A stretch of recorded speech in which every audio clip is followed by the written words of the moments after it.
places where people live longest are space-time warps. They could live even longer if young people dressed and looked exactly like themselves. The chronological change that accompanies style change is the culprit here.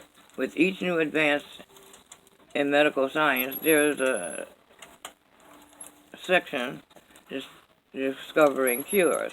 They also discover means of communication and travel that open wide the very isolation that harbors uniquely collective existence. Thus Shangri-La turned into Manhattans, and germ-laden, dying 90-year-olds are turned into germ-free, smothered, anxiety-ridden, dying 60-year-olds. Mouth dry, just sticking.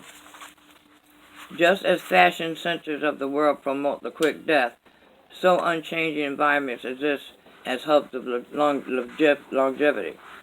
The most deadly lie is the half-truth, and the fashion industry has perpetrated one of the most eloquent of all, namely that a fresh new approach is what keeps one young.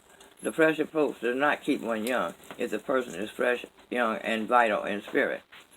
The freshest thing that an old man can see is pretty dressed girls in a manner that is reminiscent of his youthful erotic crystallization. Erotically stimulating, but also emotionally accepting.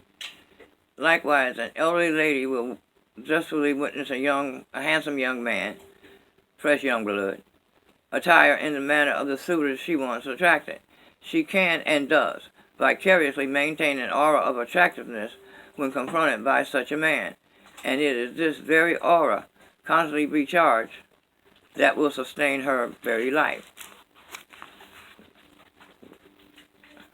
When the world one sees is seemed to be dying, the viewer dies a little with it.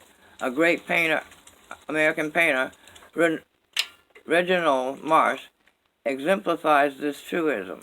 Every day until his death at the age of 56, he sketched and painted the most earthy, sweaty, and lusty examples of humanity he could lay his eyes upon. His productive voyeurism led him through the entire spectrum of cheap cafes, carnivals, amusement parks, skid row, exclusive clubs, opera openings, coming out parties, and everything in between.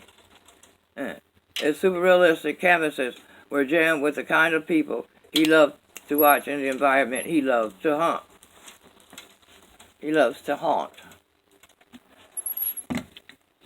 Just get moisten up the lips a little bit here.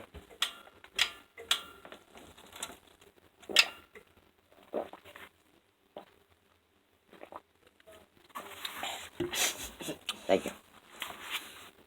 We're back. Let's go.